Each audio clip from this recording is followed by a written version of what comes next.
The following is a critique of the 2024 World Championship of Public Speaking from Anaheim, California. The critique is by 5 world champions of public speaking and 1 world-class comedy writer. This is designed for educational and inspirational purposes. Lean in, hang on, and learn. Be a sponge. We had a rare treat today in that we had 2 speakers back to back that were speakers that I would say all women should watch those presentations, and that is Luisa and Angelique. If you want to know how a woman's voice can sound, how beautiful it can sound, listen to Angelique's and listen to Luisa's. Both were spectacular in different ways, but the voices were so rich. And one of the criticisms that is one of the weaknesses I perceive that women have when speaking out loud is when you get excited, your voice has a tendency to go up, and it gets shrill, and it gets uncomfortable. And the good speakers, the best speakers, the women, know how to bring it down into the chest, and that's what you got to see with Luisa and with Angelique. So great comment on that. Is great props to both for control of voice and a very rich presentation orally. I loved with Luisa's speech, I loved her line when she's talking about the surgical procedure that she's undergoing, or medical procedure, and then she pauses and just tosses in the line, "Best sleep ever." That was a great line that you could tell she was waiting to deliver it, but it made it sound as if it was her first time to ever say it. Yes. And that's one of the great things I learned. I learned this from Mark Twain. Yes, personally. Yeah. When we were in high school. He recommended a procedure, a process, or a technique known as rehearsed spontaneity. And that is, make it sound as if it's the first time you ever said it. And that's what that line did for me. I was concerned, I'll tell you, this was a little bit of a concern for me when she said, "Now I don't want to defend I don't want to offend any of you. I want to offend all of you." Now it was a funny line, but I thought, "Oh, you sure you want to do that? Are you sure?" So I had my doubts about that line, but obviously it did not hurt her. I don't feel like she offended it. She didn't offend me. I didn't feel like she did a wide offense. But still, it was just one of those questionable calls that there's an awful lot of very sensitive people out there that are going to take offense at the least little thing. And I thought, oh, that one was a risk, but obviously not one that hurt her. And then I would just say that again, one of her strengths was her speech was conversation. Yes. A good speech is a good conversation, whether sitting or standing. And that's what her presentation was, is a great conversation. Are we going, okay, we're going this way? Yeah. Okay. With Luisa, she brings us in immediately into a scene. And then she turns it into the person who was unresponsive, was me. And then she immediately lifts us up with that humor. Mm-hmm. So one of the things that I always tell people about is vocal variety is great. Yes, you should have that too, but you also need emotional variety. And Luisa just took us on a roller coaster. I told her by her second paragraph, or the second part of her speech, I was already tearing up. So emotional variety is great. Now, it was risky. She had a couple of risky moves in there, and the first one was the one that David had mentioned. And the other one was just even referencing God, period. I'm pretty sure had she practiced that speech in clubs, they would have told her, "Oh, don't bring in any religion. Don't bring in any religion. That's taboo." Yeah. And sometimes I think we get into this mode of, okay, what can win? Mm-hmm. Instead of saying, what would be fun? What would be creative? Let's test the boundaries a little bit. Everyone knows that I tested the boundaries with the title. So and those for you who don't know, in 2016, I gave a speech. I placed second in the World Championship of Public Speaking in 2016, and my speech title was 57 words long. And that title had to be read twice. You go onto YouTube, you see that Aaron Beverly, World Champion of Public Speaking, speech length, 9 minutes. How was he not disqualified? Because 2 minutes of that speech was him reading the title. But sometimes you need to have a little fun. It can't always be about how can I win the trophy. How can you go out there and have a little fun? And did I have any particular?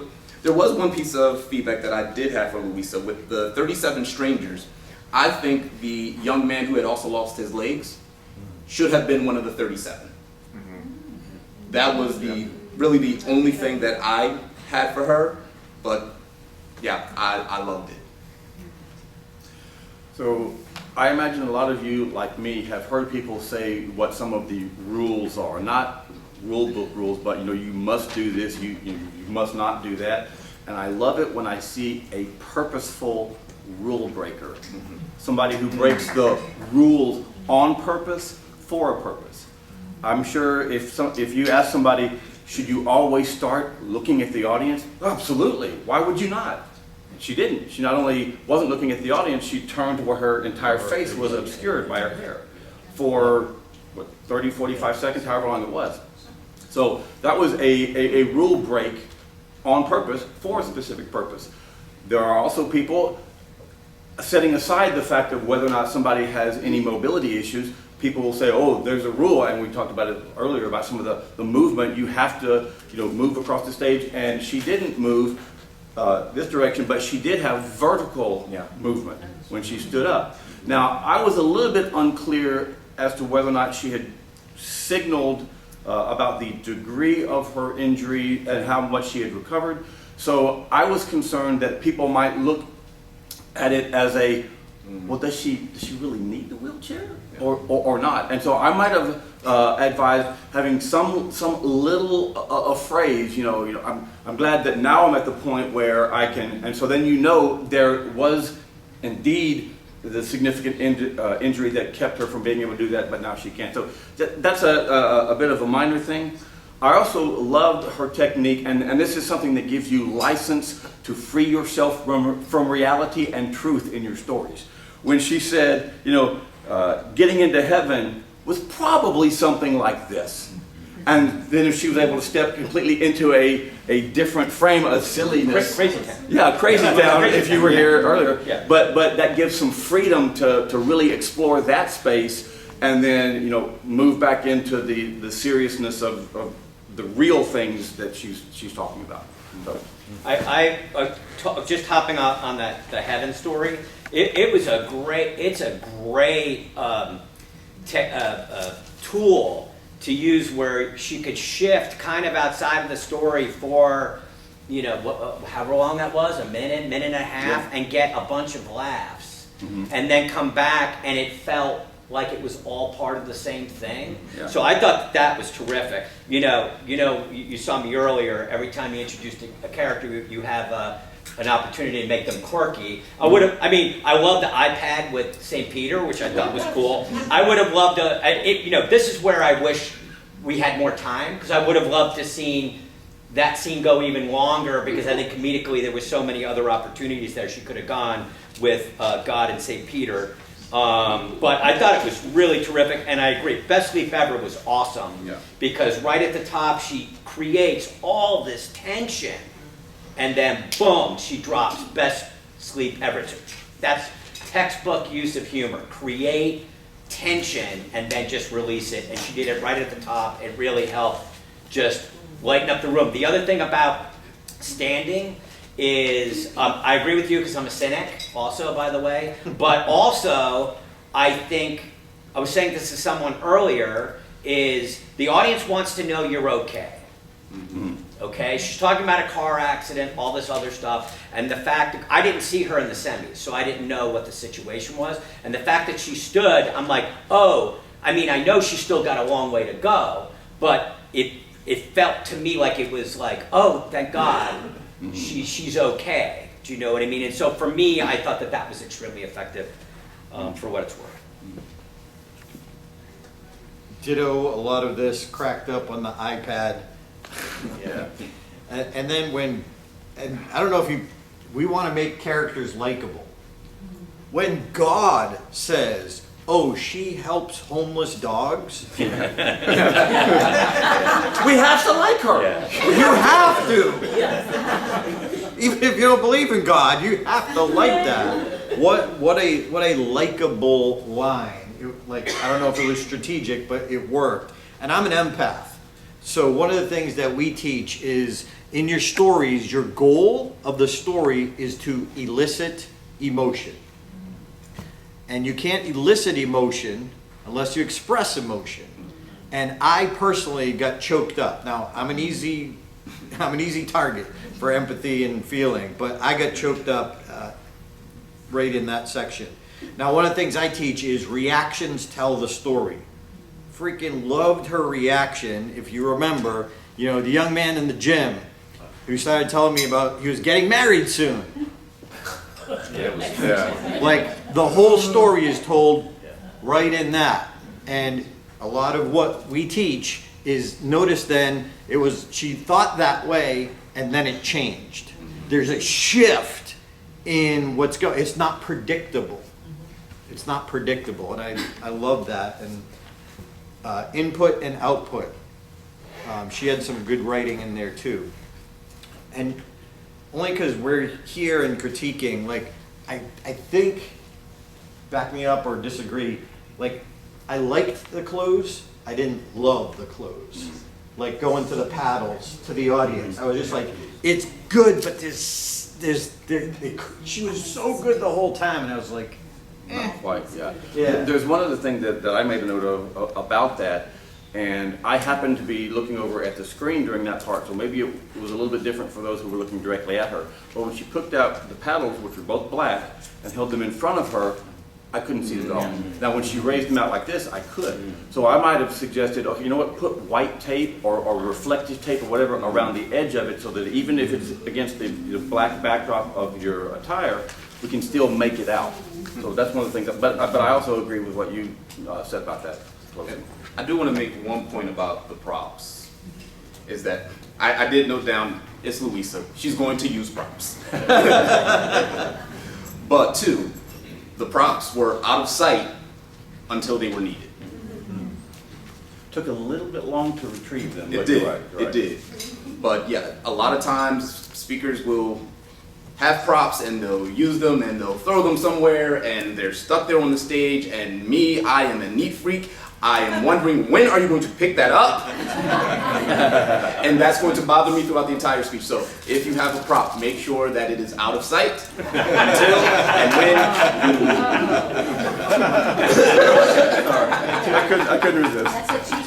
To back up that point, there are people in the audience who are they're focused on that. There was a guy a few years ago who used he wore a pink thong over his jeans, but the problem was, like, he made a point, it was funny, the problem was then he threw it on the ground. Pink thong. It's like, no, you put that in your pocket, and then it becomes, not even talking about the thong part, but like, it was just, I was pulling an errand, I'm like, anyway. And one more thing on Luisa, I did love the line, I heard an audible from the audience when she said, if you need a stranger to tell you you have value, allow me to be that stranger. Great line. It was. Bam. Yeah. All right, and before we go to, yes. No, wait. Oh, wait. We have. Oh, still sorry. have- Sorry. We started. Oh, We okay. started. I apologize. So let me go through. First, I concur with, I think, what everybody said here. My personal thing, I did not like the opening, because I don't like openings that cause the audience to be confused on what's going on. What's going, it's like, what's happening? It's okay to say, to create a mystery. I thought she was starting an airplane, because I used to fly. And you go clear before you turn the airplane on. I couldn't figure out what was going on. And so I'm confused trying to figure out what's going on. But great, like best sleep ever, same thing. I thought that was great. I'm not trying to offend some of you, I'm trying to offend all of you. Great line, I had all those things in. The eye roll, like Darren was saying, I had that in there.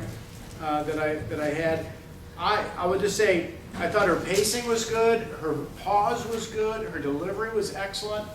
I felt there was an opportunity in the speech to tie in the concept of the reset in her life a little bit more than she did with the paddles and the reset and the going to God and the iPad and all that, where she really described how she reset her life. I think there was a little bit more meat she could have gotten in her speech there. with that. But like all of us, that's hard to beat as a speaker. You talk about don't follow kids and pets, don't follow somebody who just was crippled and learned to walk again either. I mean, that's a tough person to follow when you're speaking. But those were the main things that I was concurring with what everybody had here. I think that was the notes I had on it. So, cool. Just a question for you, Darren. 5 years ago, when we were doing, when the champions were doing this for Luisa, which was runner-up to Iron in the room, there were some comments made about her style, particularly. From then on till now, what is the difference you saw in the style that may have helped her win at this time? Because at that time, we all thought she was very raw. I think she was more connected with herself. And when you're more connected with you, the audience senses that. Yeah. If you're not connected with you, that's why I ask my 4 questions before I take the stage. Am I present? What is my intent? And I get clear on that 5 minutes before for mindset. Because Craig and I say skill set without mindset will leave the audience upset. So I think she's grown. You know, stage time, stage time, stage time. Can you see the value of that level of feedback? I believe most presenters don't get the feedback they need to truly hit their full potential. So I created Stagetime University as a place where you could get that kind of feedback.